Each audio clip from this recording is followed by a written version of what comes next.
Hello, welcome to yet another stream about playing Minecraft Survival with the Create mod. Before we get started, I'm going to test my microphone like last time and make sure that chat is enabled. So give me a sec.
Okay, I think it's working. I just pulled up my phone to watch the stream on my phone to make sure that my mic is working. Wow, FPS is really not doing well at 20 FPS. Um, there are two reasons for that. One, because it's raining. Two, because I'm starting to build more and more machines, and I'm pretty sure that's gradually lowering my frame rate. I think FPS is a little bit better if I look this way because I'm not looking at my machines, which means less stress on my computer. So while we wait for the rain to subside, there's one announcement I want to make is that I won't be streaming throughout May because I'm going to be traveling. So if I'm not home, then how can I stream, right? So this is going to be the last stream for a bit, and then you won't be seeing me until early June. But if I'm feeling motivated then, I'll be able to stream then. Yeah. So I don't think the rain is going anywhere. We might as well just get started. Today I'm going to be introducing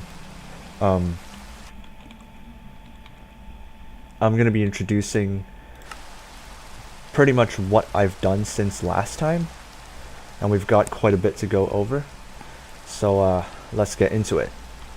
I'm sorry about the poor FPS. I'm going to try to sleep as soon as I can to get rid of the rain. But here we go.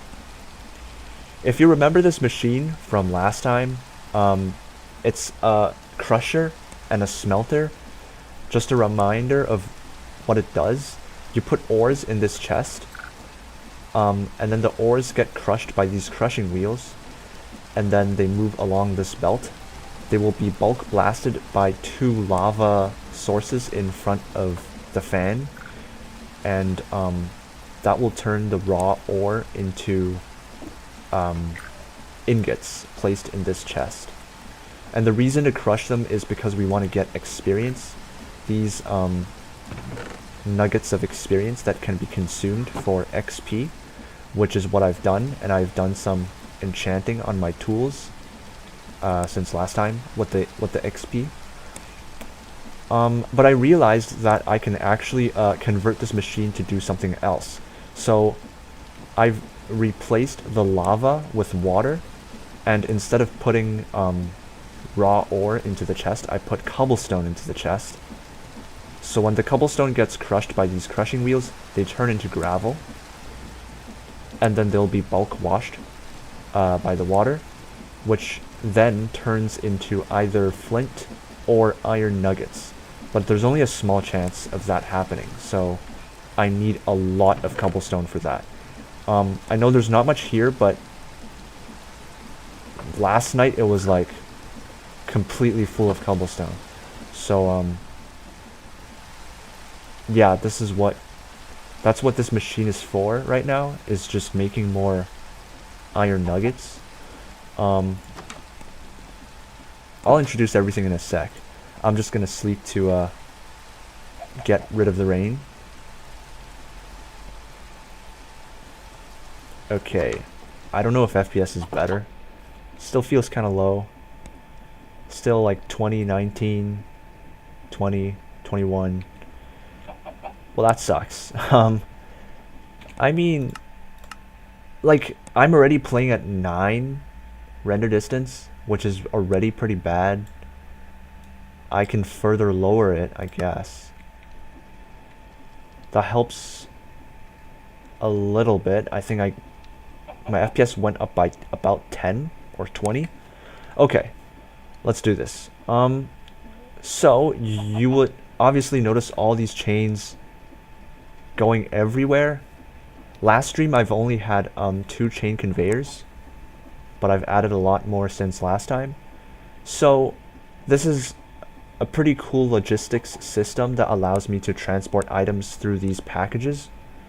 And the main reason for them is because you know how you play vanilla Minecraft and then you have like 20 chests all over the place and you have to open each chest and figure out where your stuff is?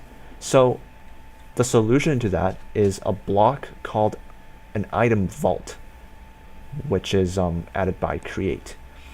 An item vault is a multi-block structure, as you can see here, that allows you to store a lot of items all in one structure. The largest size an item vault can be is this current item vault, which is 3 by 3 by 9. So that's 81 blocks.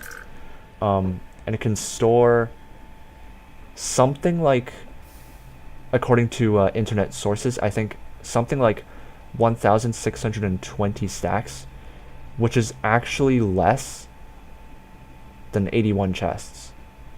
So why not just have 81 chests? Why build this structure for less capacity than 81 chests? Well, the cool thing about an item vault is you can access everything in one go instead of looking at 81 individual chests. Yeah, that really is the main reason. But you will notice that, hey, I can't open the item vault. I mean, the Jade mod tells me there's 261 apples in the item vault, but I can't access it. What's happening? So the way to access an item vault is by using like funnels to output items, or if you want to put things into the vault, you would put it through an item hatch. Well then, that's not very useful, isn't it? Well, there are more cool features of using an item vault and stuff. There's the packager, which allows you to package items from the vault into those cardboard packages, and then using a package frog port, you can send that package to travel along these chains, like this package. And then the frog can also, aside from sending packages out, the frog port can also collect packages with its tongue. And okay, to be honest, you can also use packagers on chests. So this doesn't quite explain why item vaults are advantages over chests. I would say the main reason is, or the main advantage that an item vault has, is that it can access a lot of items in one place instead of you having to look at 81 individual chests or 40 individual double chests. So you will see these packagers everywhere. There's one connected to this item vault. There's one connected to this chest. There's one connected to this chest. And there's another one over there. There's another one in the distance over there. So, okay, how does this logistics system work? So each frog port has its own name. This one is called storage. So that's the address of this location. Any package that has the destination address set to storage will be sent to this spot, and then this storage frog port will collect that package and then shove the package inside the item vault. So let's watch this happen. So I want you guys to look at the packager right after the frog collects it. See? The package is unpackaged, and then the contents are placed inside the item vault. So that's how this frog port works.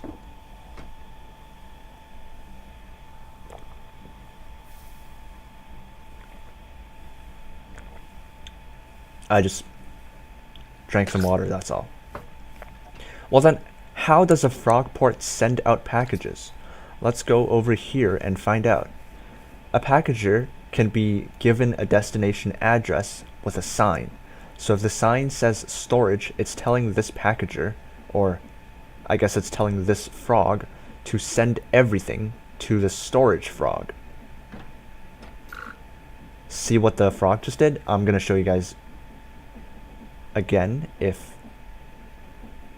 it happens. Yep, the frog just sent a package out.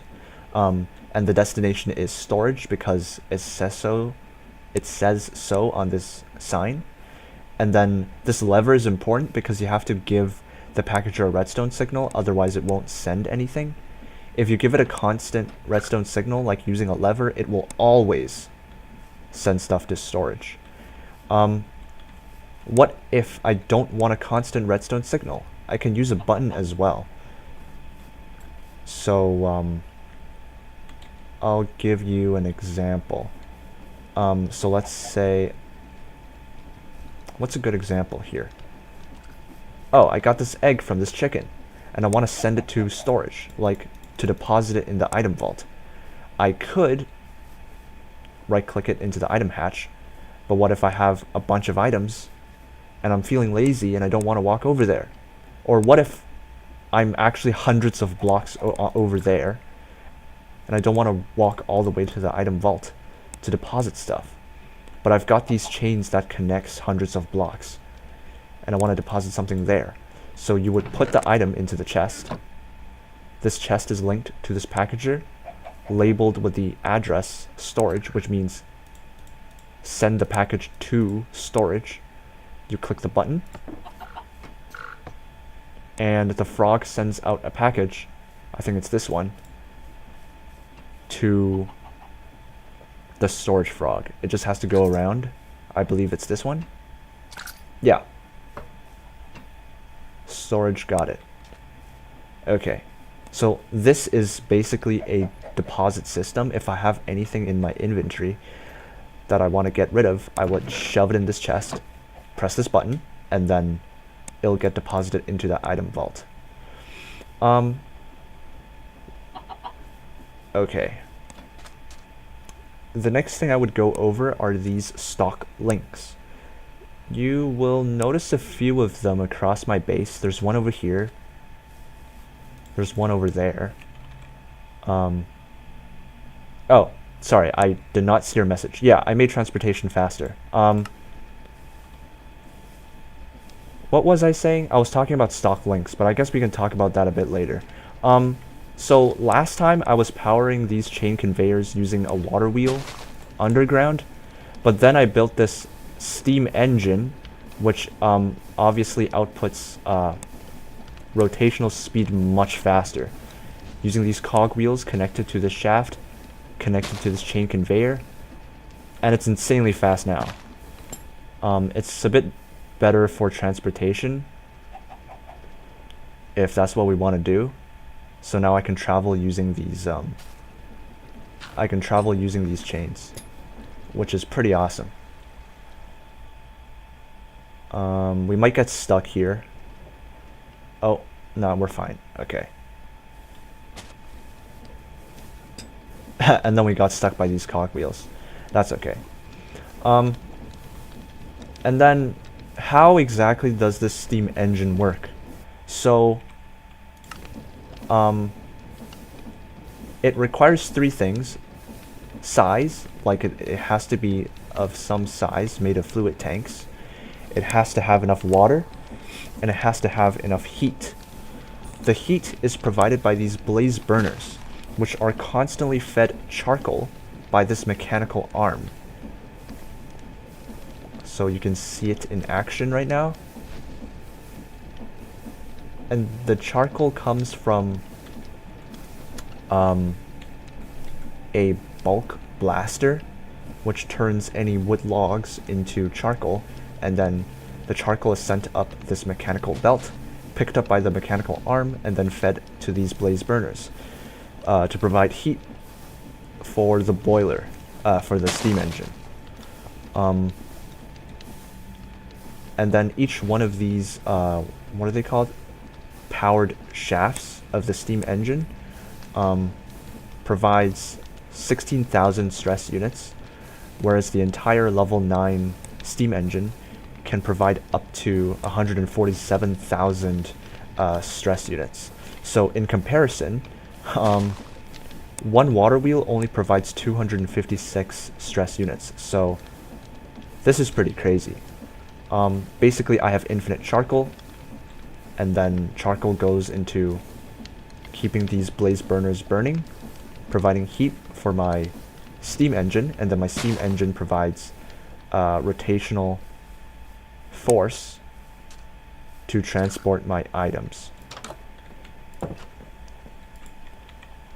So what I was saying last time about, or not last time, what I was saying previously about stock links is that you can put stock links onto packagers and then attach a packager to any container, like an item vault or a chest or a barrel, and then this will link all of your containers to the same stock network. And then by using a stock ticker, and then you have to pick a mob to be the stock keeper. I just picked a chicken to be my stock keeper. So if you put a seat and then you put a mob on the seat, make sure the seat is right next to your stock ticker, you can access all the items in your stock network. That is very good. So imagine this. I have my item vault here, which is linked to the stock network. And then if we go over here just for a second and go over to this chest, which has hay bales and bone meal from my automatic farm here, this one is also connected to the same network, because you see the stock link here. What does this mean? So then basically I can have multiple containers across multiple locations, but all connected to the same network, and then I can access all of them using the same stock keeper. Like in one spot, just by standing here, I can access every single container part of this network. So just as an example, I want amethyst shards, okay, to do whatever. I can like left click once for one amethyst shard. I can hold shift and then scroll if I want more. If I don't want 51, I want 50, I can right click once to subtract this by 1. Set a destination for where I want to send my 50 amethyst shards and hit send. Hear that? I just made a purchase order. And requester is the name of this frog. So the amethyst shards go to the requester frog. There you have it. There's the shards. And if I want to send this back to storage, put the stuff in the chest, press the button, and we're going to be sending these items back to storage. It just has to go around a little bit because I'm not super efficient. Yeah, that's how it works. There's one cooler thing I want to show you guys regarding this logistics network. So, like I said last time, there are a few recipes that require these sheets. You can turn an iron ingot into an iron sheet through a mechanical press. So let's say I want an iron sheet. Hold on. And I search. Iron sheet. Great, I don't have an iron sheet. How do I make an iron sheet? Well, you make an iron sheet using an iron nugget. So I will request an iron nugget. But I need a mechanical press to press the iron ingot. Sorry, I meant iron ingot, not iron nugget. But I need a mechanical press to turn the iron ingot into an iron sheet. How do I do that? Well, don't send the iron ingot to me, send it to my mechanical press. Send it. This is the press frog.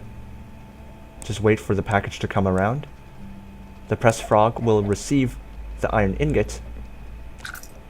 The ingot will be pressed by the mechanical press, and then it will be sent straight to the requester because of this frog over here. This tells me that anything in this packager will be sent to requester, which is this chest over here. And I got the iron sheet. So I have this really cool system here. Basically, if I want sheets, but I don't have any sheets, which I usually don't, I would place an order. Let's say I want 5 sheets this time. I will place an order of 5 sheets, sorry, 5 ingots, because I have to turn those ingots into sheets. So instead of sending the ingots to requester, you would send it to the press. So storage will send the iron ingots to press, and then press will press the iron ingots into iron sheets, and then send the sheets to requester.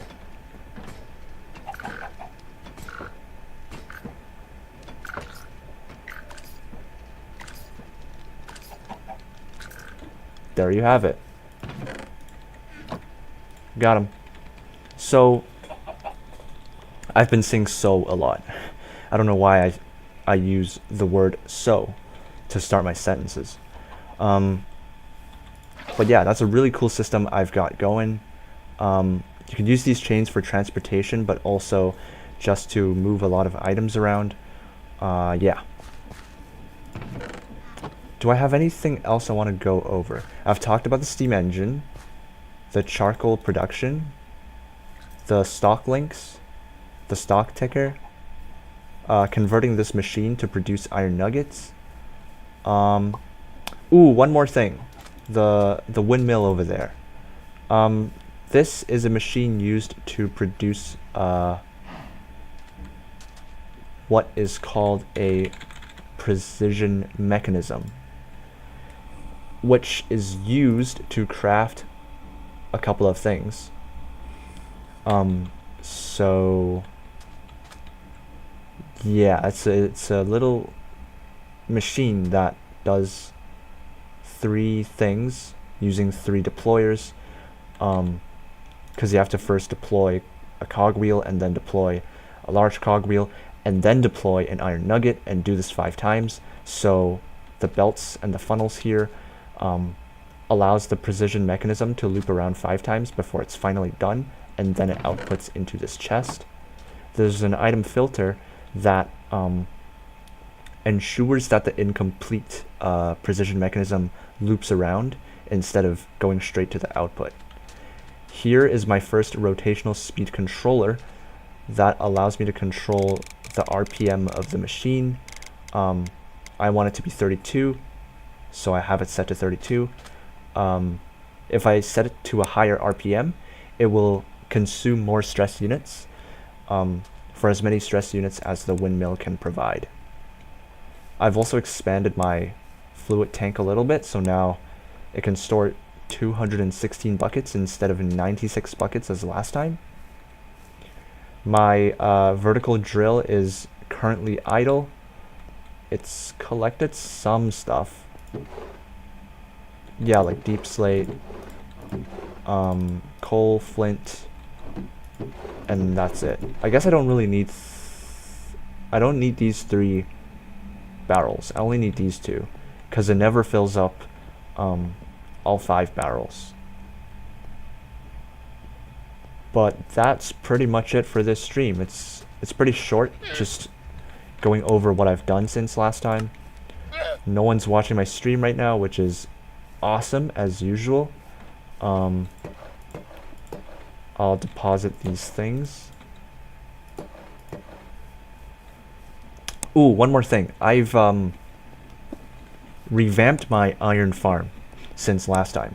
First of all, since I have a steam engine providing 147,000 stress units, I decide to connect the iron farm, or sorry, I decide to power the iron farm using the steam engine. So what I've done here is get another powered shaft going this way, connecting to the iron farm using a bunch of encased chain drives just to make it look a little bit more clean, and then removed some of the cog wheels here to make things look more neat, basically.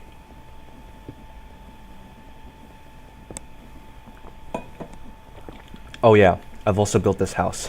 I don't know why I've never talked about it, but it's still incomplete, as you can see here. So one thing that I've done is, instead of having all these items being collected by the toolbox, I want it to go straight into my item vault. So I have this set up over here. First, I used a brass funnel and made sure that the brass funnel does not collect gravel, only flint and iron nuggets, because the gravel needs to be power washed by the fan before it gets collected. It goes into a chest.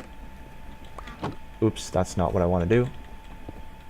And then the chest has an andesite funnel on top that shoots the items out. The flint and the iron nuggets.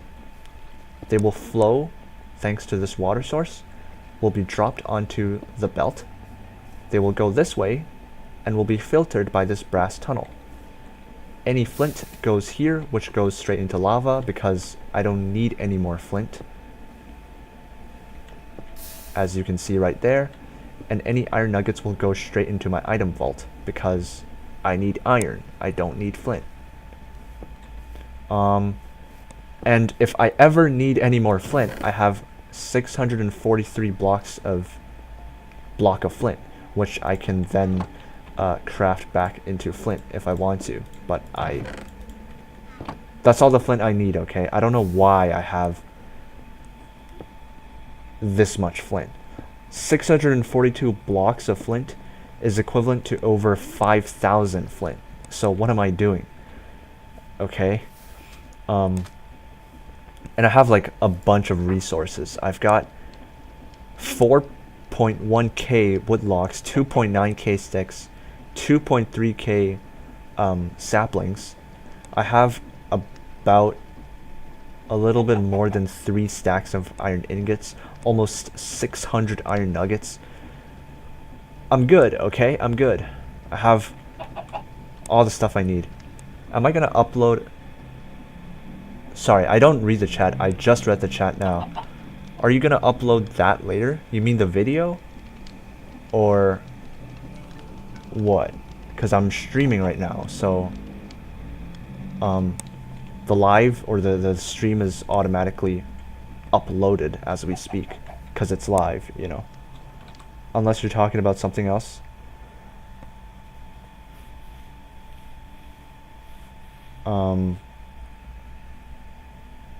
But that's probably it for this stream because I've pretty much introduced everything I need to introduce.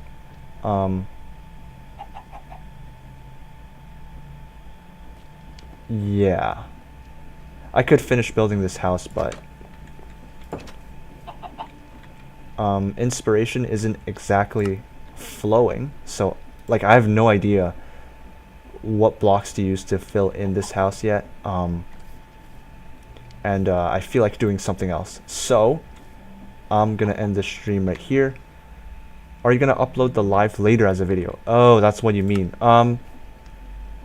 No, because I'm not recording, I'm only streaming, and you can always rewatch the stream if you go to my channel and then you go to the the live tab, you can watch all my streams as videos. So there's no point of me like uploading a separate video, which is exactly identical to the stream.